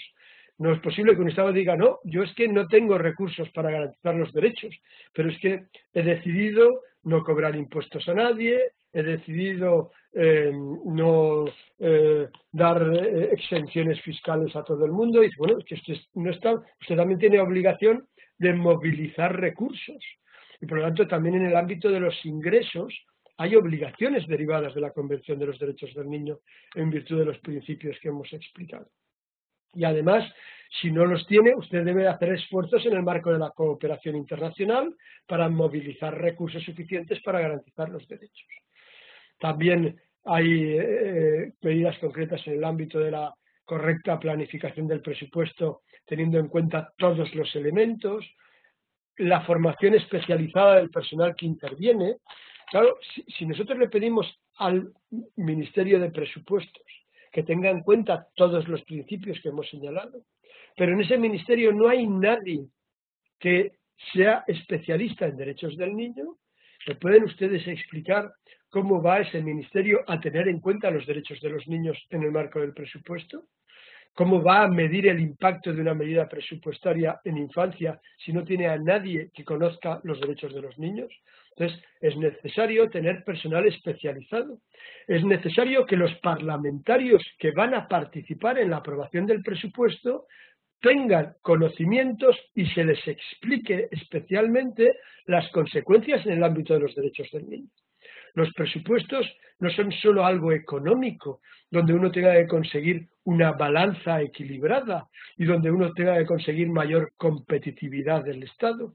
Los presupuestos tienen por finalidad garantizar los derechos y uno debe de poder ver cómo están garantizando los derechos esos presupuestos. Y eso lo deben de entender todos los parlamentarios. Y si no, por el lenguaje utilizado, por las partidas utilizadas, por las expresiones, no se puede comprender, lo que están es mal diseñados y hay que diseñarlo para que se pueda entender por quien tiene que aprobar, sabiendo las consecuencias de eso. Y lo mismo respecto de quien tiene que ejecutar. Y todo eso se tiene que hacer con información suficiente, con supervisión constante, con mecanismos de rendición de cuentas. Y el comité todo eso lo traduce en recomendaciones precisas y concretas en cada una de las etapas presupuestarias. Con todo lo que yo les acabo de decir, ahora tienen ustedes en la diapositiva que tienen delante las recomendaciones que en 2011 le realizó el comité a Costa Rica.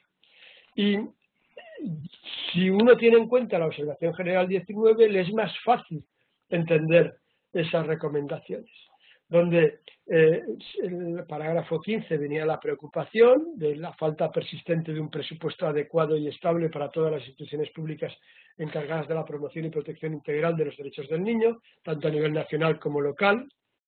pudiendo disminuir su eficacia, y las recomendaciones era aumentar el nivel de inversión social dedicada a la promoción y protección de los derechos del niño, velando porque las asignaciones se amplíen y distribuyan equitativamente a los grupos y regiones desfavorecidos y se eliminen las disparidades étnicas y de género, al aplicar a elaborar el presupuesto del Estado un criterio de preservación de los derechos del niño, recurriendo a un sistema de seguimiento de la asignación y utilización de los recursos destinados al niño en todo el presupuesto, de modo que la inversión hecha en los niños sea visible y se facilite en el seguimiento y la evaluación.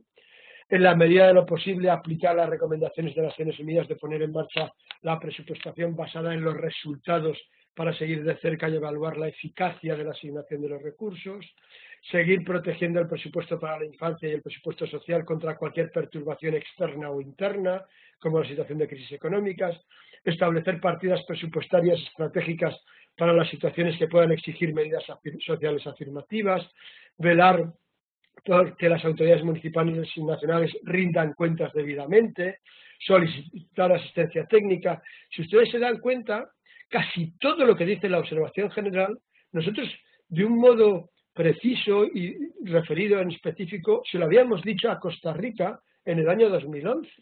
Sin embargo, el problema era que como no tenían el contexto de la observación general, nosotros nos dábamos cuenta que no se entendía bien las recomendaciones que le estábamos formulando.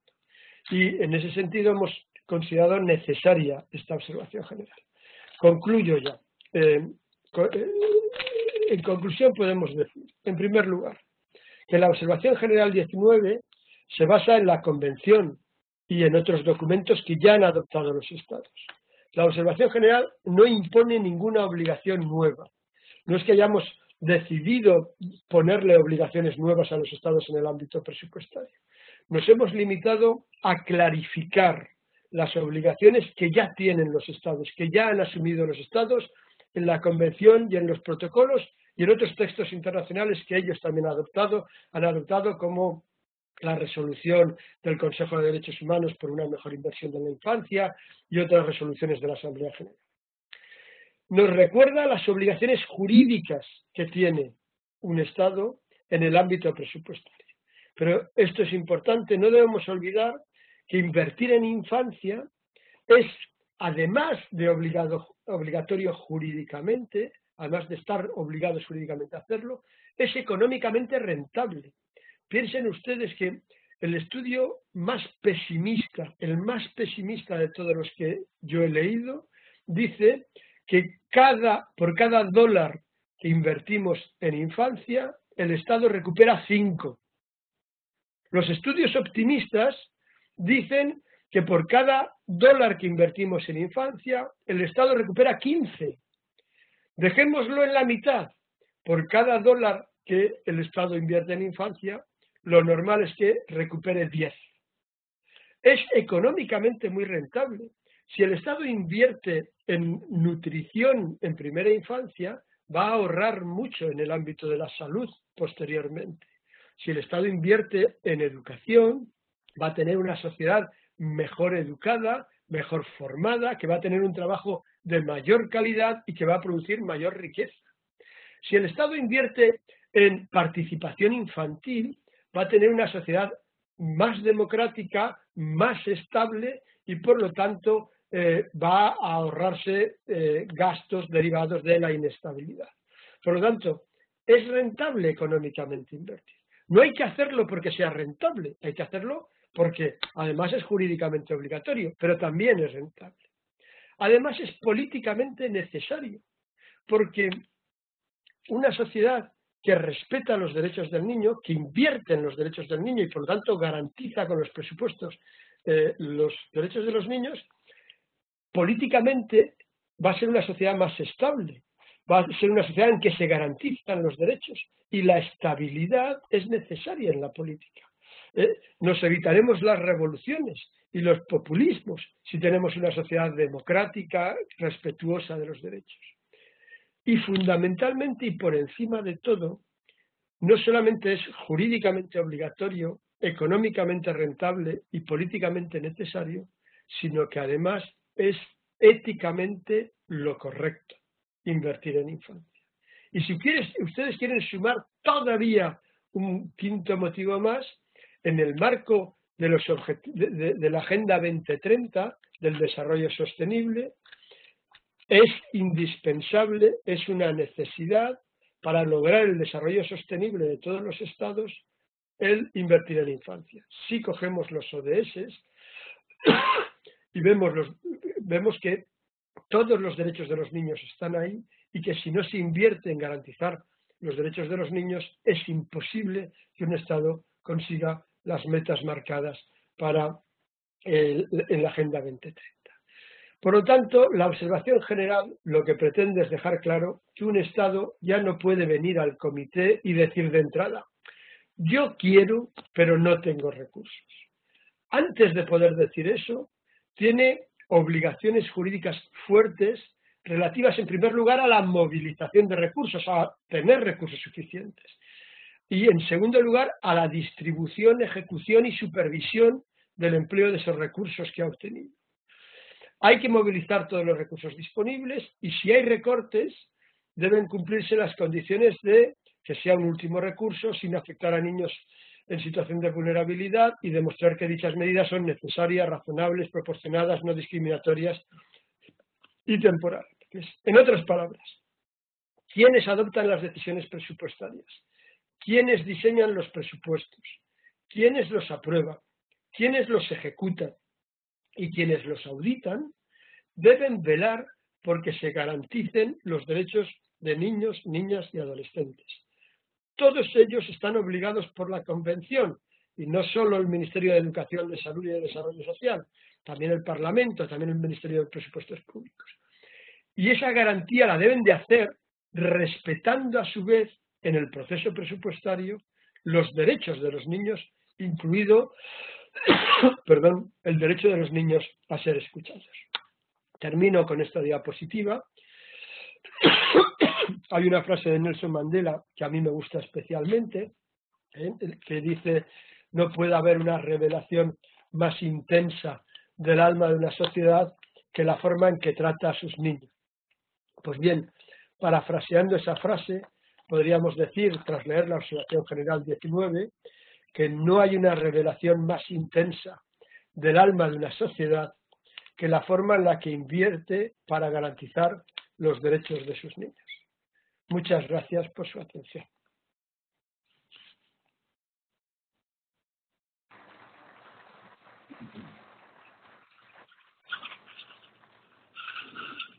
Muchas gracias, don Jorge, por su fina exposición. Yo la catalogo como una exposición de lujo, realmente por la claridad de sus conceptos, de sus ideas, por el repaso que usted nos hace de lo que significa el cambio de paradigma a partir de la adopción de la Convención sobre los Derechos del Niño para nuestros países, para prácticamente todo el mundo. Yo quisiera quedarme con una idea central a partir de todo lo que usted ha reflexionado en este día. Y consiste en que el Estado debe proteger el desarrollo integral de su población infantil y adolescente, especialmente de aquellos que se encuentran en condición vulnerable o social, evitando situaciones de abandono, violencia, abuso, negligencia, tratos crueles, inhumanos, degradantes o humillantes. ¿Cómo evitar esto? ¿Cómo evitar estas situaciones? Bueno, proporcionando bienestar y calidad de vida por medio del acceso a la salud, a la educación, a la alimentación, a la cultura, a la recreación, al deporte. ¿Cómo hace el Estado? Y en este caso particularmente el Patronato Nacional de la Infancia, para cumplir con ese mandato de proteger a las personas menores de edad a través de los recursos económicos que fueron dispuestos en la legislación nacional para tales fines. Así de simple. Creo que esto ha sido una exposición, reitero, de lujo, y que vamos a hacer el esfuerzo a través del DNI para hacerle llegar este contenido no solo a los señores y señores legisladores, sino que también a los jerarcas y a los funcionarios que integran cada una de las instituciones del Estado que tienen que ver con la protección de los niños y adolescentes. Como bien lo dice nuestra Constitución Política, es el PANI, conjuntamente con otras instituciones, las encargadas de velar por el bienestar de nuestra población infantil y adolescente. Y creo que esto realmente merece ser reproducido por las personas que de una u otra forma toman decisiones que afectan el desarrollo y la calidad de vida de nuestra población infantil y adolescente. Vamos a pasar ahora a un periodo de preguntas. Originalmente se les había dado a la entrada del salón un papelito para hacer la pregunta, sin embargo, vamos a cambiarlo. Quien desee formular su pregunta al doctor Jorge Cardona, lo puede hacer de forma verbal. Sí le solicito que se identifique diciendo su nombre y a la institución que usted representa. Le pedimos que sea una pregunta clara, concisa, concreta, y abro este periodo a partir de este momento para quien desee formular una pregunta.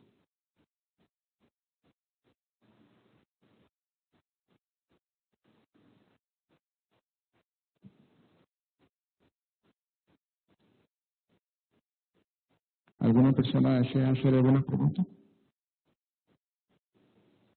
¿No? Adelante. Un momentito. ¿Tenemos este micrófono abierto? Un permiso.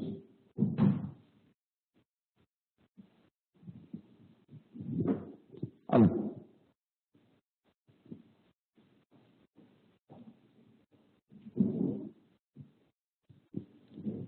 Supongo que habría que hablar lentamente para que el doctor Cardona... ¿No se escucha, doctor? Doctor, me presento, soy Jonathan Lewis, representante de UNICEF en Costa Rica.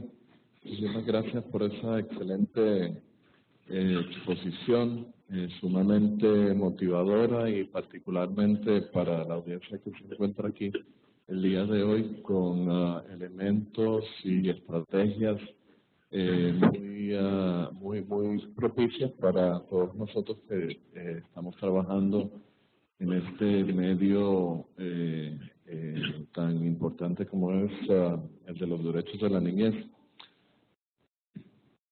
Usted participó en un reciente taller que organizó UNICEF en Ciudad México durante la tercera semana de octubre, y creo que sería interesante, si usted me permitiera, tal vez rescatar algunos de los elementos principales que surgieron de ese taller, un taller en el cual participaron algunas instituciones acá de Costa Rica, conjuntamente de casi todos los países de América Latina y el Caribe. Y comparto estas reflexiones para el beneficio de los colegas que nos comparten, que nos acompañan esta mañana. Y la primera observación que creo que sale de este taller es el cambio de paradigma de pasar de la mera cuantificación de cuánto se invierte en la niñez a un énfasis en la calidad y la eficiencia de la inversión en la niñez. Dicho eso, no sé si él está... ¿Nos escucha, doctor? Sí. Sí. Dicho eso, hay un paréntesis que habría que abrirse, que es el hecho de que todavía, sorprendentemente, en el siglo XXI, hay muchos países que todavía no saben cuánto invierten en la niñez. Entonces, este cambio de paradigma tendría que ser hecho con la salvedad de que aquellos países que todavía tienen mecanismos bastante antiguos que hacen muy difícil el ejercicio de determinar exactamente cuánto es que se está invirtiendo en términos absolutos monetarios y en términos con proporción al Producto Interno Bruto. Después hay un elemento que a mí me pareció sumamente importante de ese taller en Ciudad México, es que esta región se caracteriza por ser una región que evalúa muy poco. Hay muy pocas evaluaciones robustas y sólidas que entran en todas las dimensiones del ejercicio de presupuestación, del ejercicio de la ejecución de la inversión en la niñez para poder exactamente identificar dónde están los problemas verdaderos en la buena presupuestación para la niñez en América Latina y el Caribe. Y el tercer punto que rescato es, me parece a mí, un concepto sumamente novedoso, la recomendación a los países de asumir un ejercicio y un mecanismo que se llama la memoria económica. Una memoria económica siendo el concepto donde cada ministerio, para cada iniciativa, para cada intervención, para cada programa, para cada política pública, se define claramente cuáles son los costos que están asociados a los insumos que van por detrás de una iniciativa que generan determinados resultados.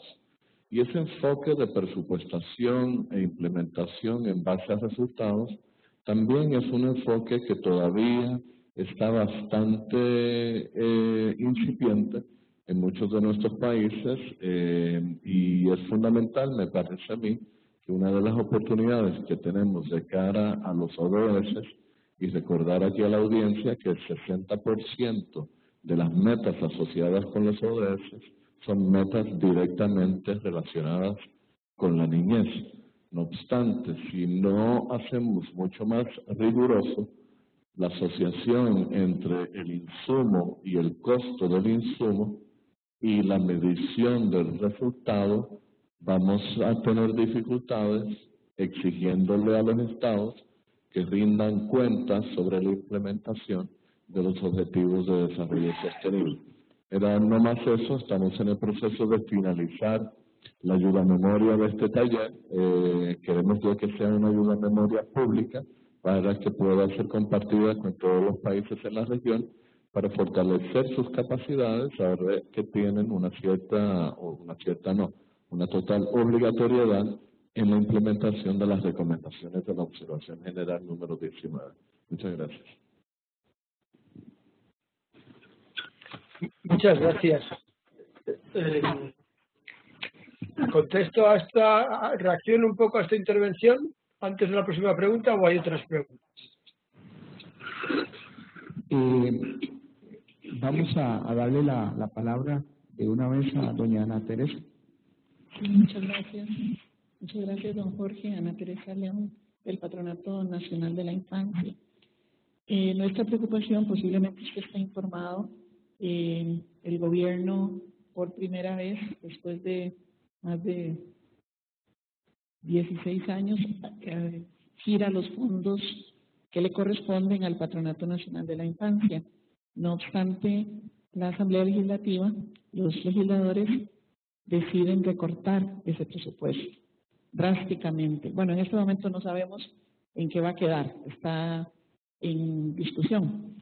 Mi consulta tal vez es si usted tiene alguna sugerencia puntual respecto a lo que tiene que ver con los legisladores o legisladoras, porque Costa Rica tiene una comisión de niñez y adolescencia dentro de la Asamblea que sí nos respalda y que sí defiende los recursos pertinentes a niñez y adolescencia, pero otros legisladores y legisladoras han considerado que se debe invertir en otros asuntos, inclusive muy irónicamente en asuntos de carácter policial y de represión, que entendemos que se requieren recursos para eso, pero no retirándoselos a niñez y adolescencia. Entonces, hemos hecho de todo lo que se puede imaginar, marchas, manifestaciones, etcétera, pero no se nos ha escuchado, creo, al punto que requerimos. Entonces, no sé si usted tiene alguna sugerencia puntual respecto a legisladores o legisladoras. Y muchísimas gracias por esa excelente presentación. Vamos a utilizar todo lo que podamos de esto para hacer esta defensa a partir del día de hoy. Gracias. ¿Alguien más? Allá atrás hay una persona que quiere hacer una pregunta.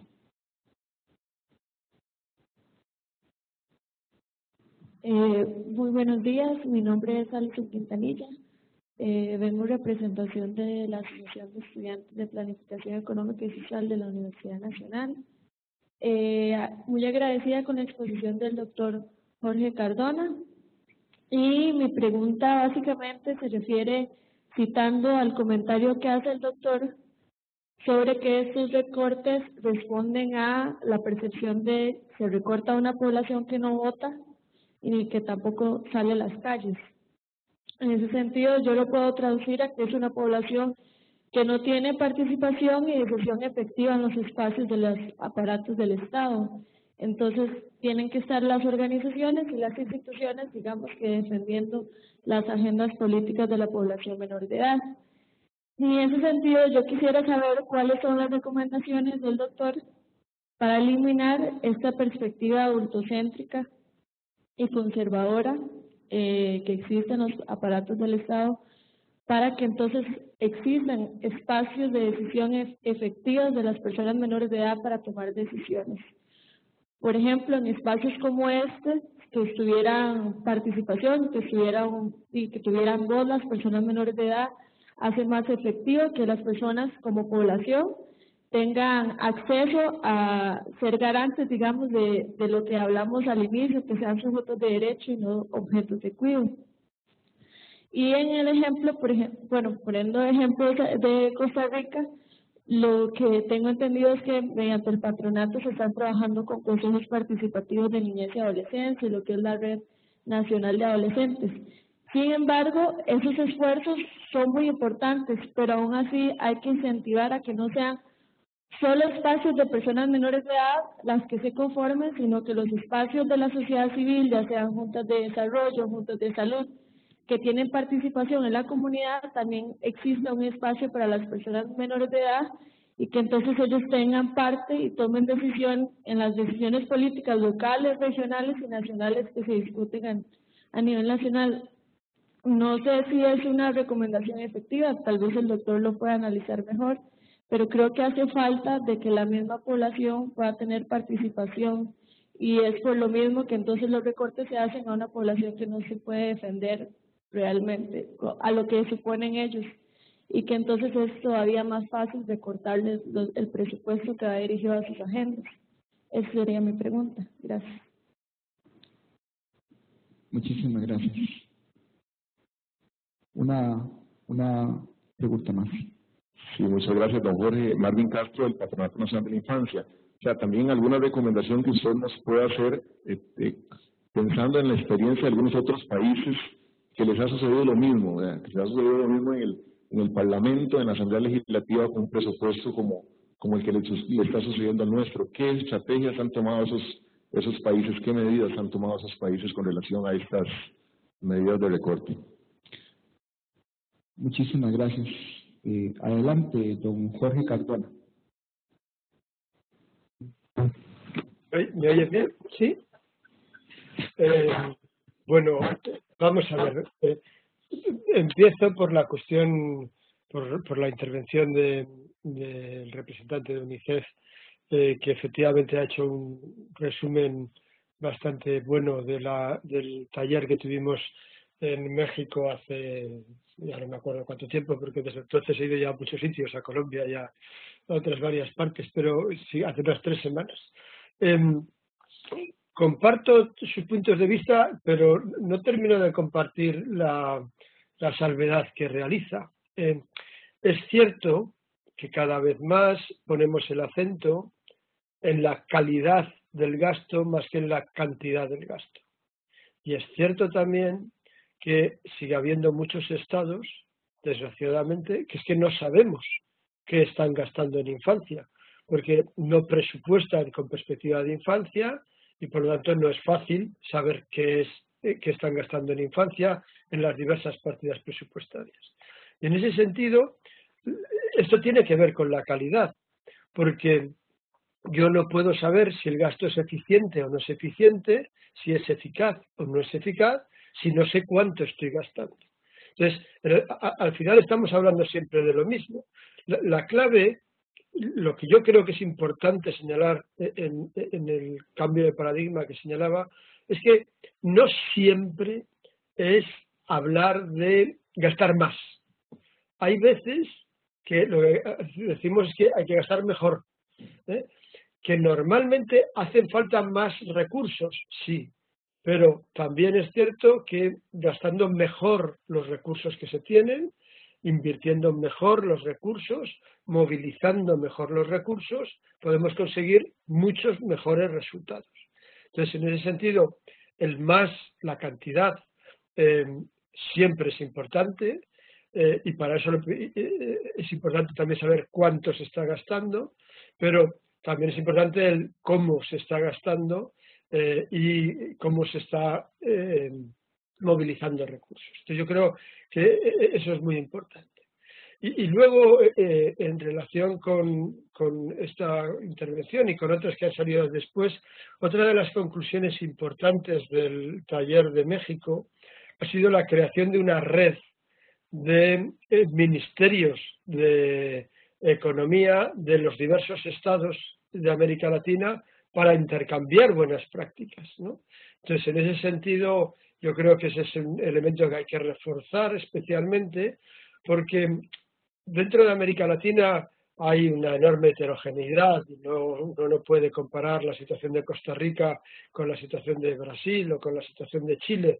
Son estados diferentes en muchas circunstancias. Pero sí hay problemas comunes, sí hay tradiciones comunes, y en ese sentido es importante intercambiar las buenas prácticas y las malas experiencias para poder mejorar cuando todos tienen la voluntad de hacerlo.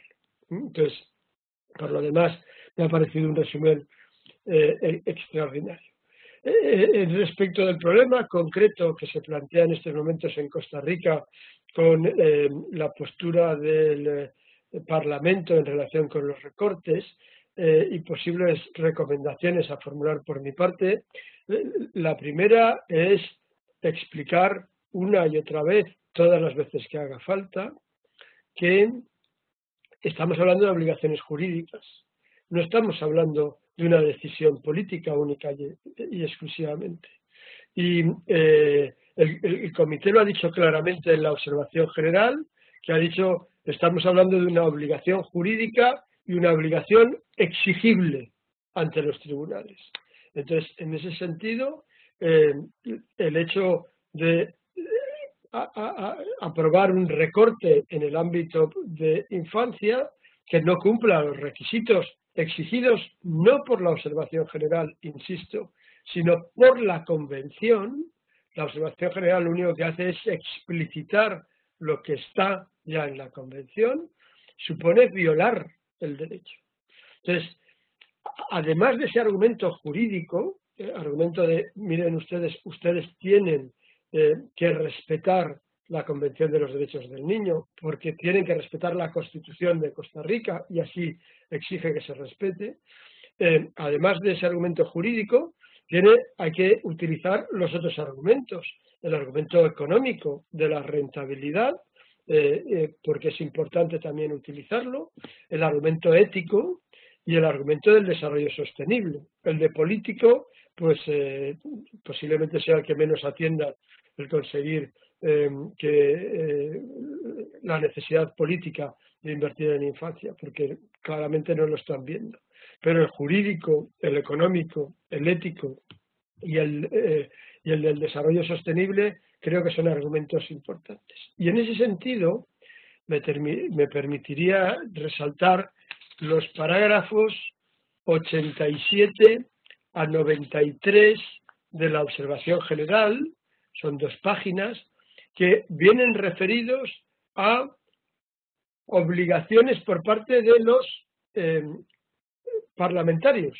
Habla de los legisladores, el escrutinio por los legisladores de la propuesta de presupuesto.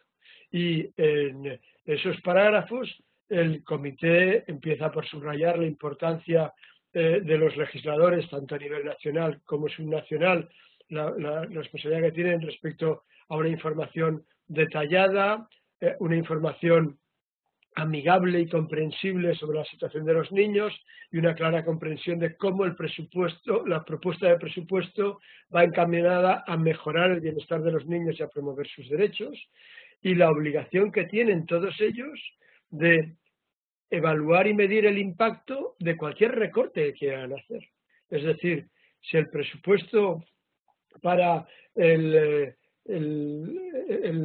plan es un presupuesto que viene fijado para garantizar derechos, si usted quiere recortar, tendrá que evaluar las consecuencias y decir que esas consecuencias si están cumpliendo o no los requisitos que debe de cumplir conforme con la Convención de los Derechos del Niño y los demás compromisos internacionales que tiene asumidos Costa Rica. Entonces, en ese sentido, yo mi recomendación es hacer llegar a los parlamentarios la observación general subrayando los parágrafos 87 a 93 que hablan de los parlamentarios y recomendaciones precisas a los parlamentarios sobre la información que deben de utilizar, sobre los criterios que deben de utilizar, etcétera, para intentar hacerles ver que eso es así. Claro, hay un último recurso, y el último recurso es, y si ustedes no lo aprueban correctamente, pues podremos recurrir los presupuestos ante el Tribunal Supremo.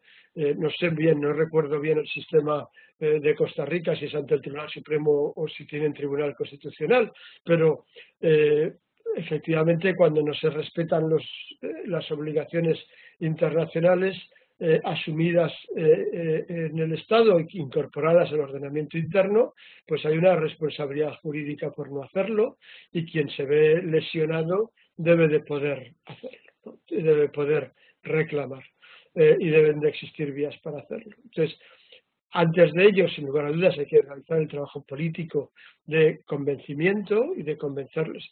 La clave, y lo que es muy importante comprender, es que no es la Comisión de Infancia, la Comisión de Infancia y Adolescencia la que aprueba los presupuestos, es la Comisión de Presupuestos y por lo tanto hay que convencer a la Comisión de Presupuestos de que ellos están obligados por la Convención de los Derechos del Niño igual que el resto de comisiones, que no es la Comisión de Infancia la que tiene que garantizar los derechos del niño.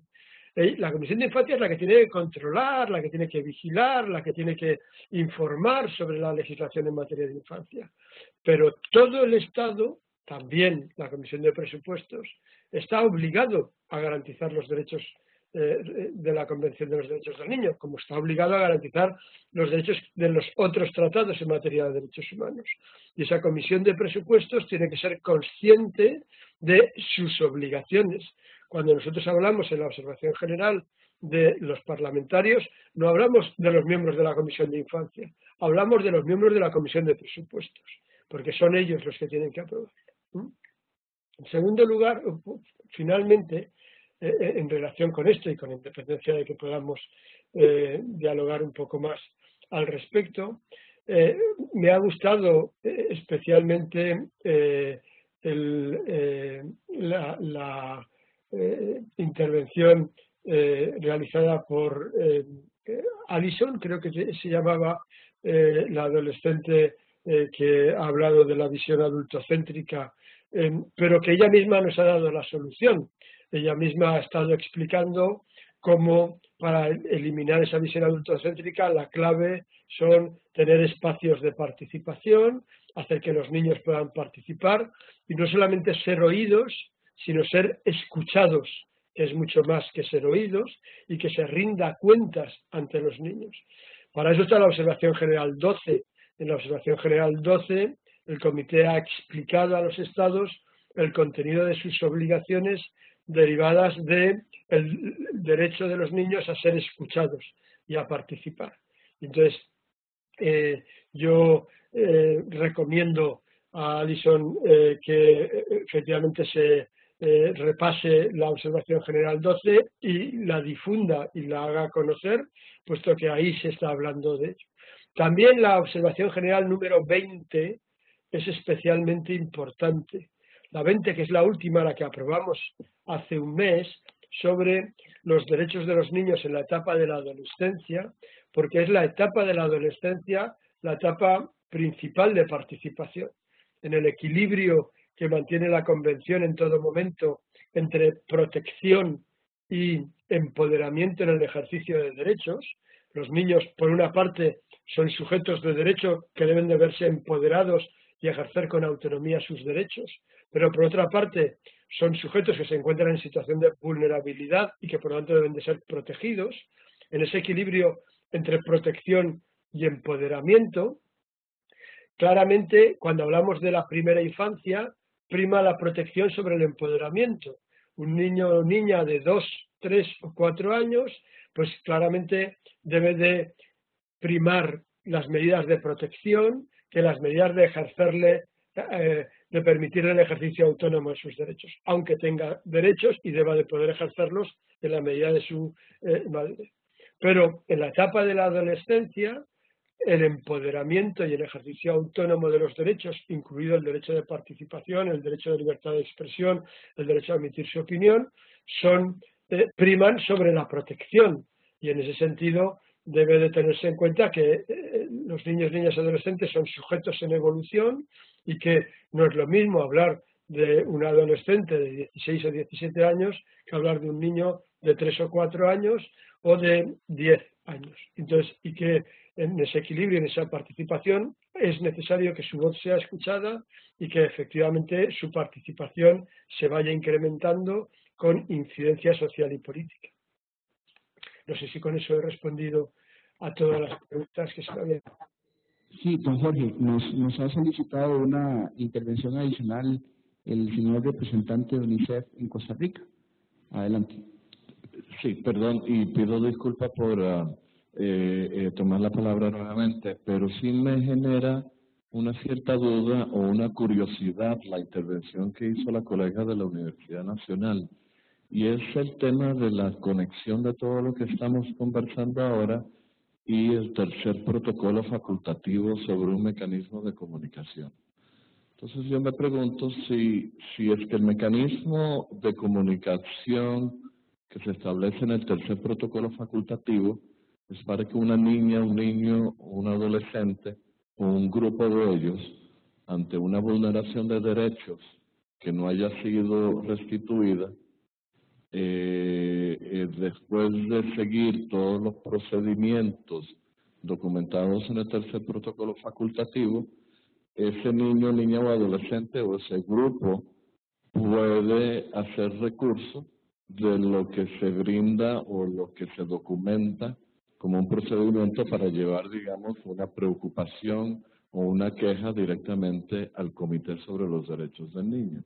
Ahora, si un Estado no cumple con su obligación en el artículo 4 de la Convención o las recomendaciones en la Observación General número 19, y que esa falta de responsabilidad genera ineficiencia y baja calidad en programas y servicios públicos que podrían vulnerar el acceso del niño a programas de calidad que le protejan sus derechos, existe ahí un argumento donde un niño, una niña o adolescente o grupos podrían acudir directamente al comité bajo el amparo de este mecanismo de comunicación que otorga el tercer protocolo facultativo para decir, bueno, el Estado costarricense nos dice de que está haciendo todo lo posible para garantizar no solamente una buena cantidad de recursos,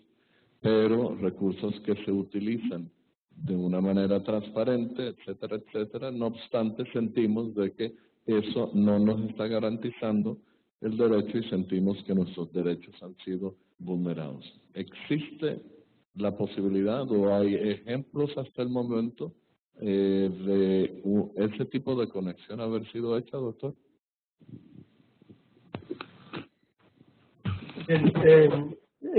La argumentación que realiza es una argumentación interesante, solo que habría que tener en cuenta, en primer lugar, que para poder presentar una comunicación uno tiene que demostrar haber sido lesionado directamente por la acción del Estado. ¿Qué quiere decir eso? Quiere decir que el niño o grupo de niños que reclamaran tendrían que demostrar que los presupuestos públicos, la falta, el recorte presupuestario, les ha afectado a ellos directamente en el ejercicio de alguno de sus derechos. y demostrar la causalidad entre el recorte presupuestario y la limitación en el ejercicio de sus derechos. Si eso se puede hacer, que se puede hacer en muchos casos, se podría demostrar, una vez agotados los recursos internos, porque en primer lugar donde habría que ir es a los propios tribunales internos. Una vez agotados los recursos internos, yo creo que la demanda sí sería admisible. Pero primero, insisto, hay que demostrar la causalidad directa respecto de la acción del Estado y el daño producido en el ejercicio de un derecho. Y segundo, hay que haber agotado los recursos internos.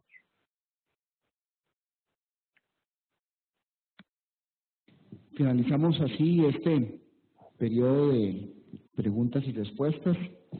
Don Jorge, muchísimas gracias por su tiempo, por su exposición. Entendemos que ya en España el día está avanzado y usted desea descansar. Por favor, brindémosle un fuerte aplauso al doctor Jorge Cardona por su exposición, con la esperanza de que esta sea la primera de muchas otras actividades que podamos compartir con usted para seguirnos ilustrando y seguir adquiriendo conocimiento sobre este sensible tema que es la protección integral de las personas menores de edad, no solo en este país, sino en todo el mundo. Muchas gracias. Muchas gracias a ustedes por la invitación. No crean que esta tarde en España. De hecho, estos sistemas virtuales tienen ventajas e inconvenientes. Ahora termino con ustedes y abro una nueva conversación con Panamá, que lo tienen ustedes cerca, aunque yo lo tenga muy lejos. Y por lo tanto, a través de este medio siempre es más fácil, es más cómodo, y aunque no permite la misma interactividad, yo creo que hemos tenido una conversación, he intentado transmitirles el contenido de esta observación general y sobre todo el impulso y la fuerza de la necesidad de difundirla, de hacerla llegar, porque yo estoy convencido, y el comité en su conjunto conmigo, que es un buen instrumento para garantizar los derechos de nuestros niños, niñas y adolescentes. Y en ese sentido les animo a realizar esa difusión. Muchísimas gracias por haberme invitado. Hasta la próxima. Bien, para seguir con nuestro programa, estamos ya en la parte final. Nada más quiero recordarles que a través del DNI vamos a estar enviando a todos los asistentes la observación general número 19 en idioma español, a los correos electrónicos que ustedes nos han suministrado. Y de igual manera, sobre la observación general número 20, vamos a estar iniciando a partir de hoy mismo. Vamos a programar unos diálogos a partir del primer trimestre del 2017 y oportunamente les vamos a comunicar el día y la hora para poder ampliar este y otros temas. Bien, vamos a tener unas reflexiones de cierre. En primer lugar, quiero presentar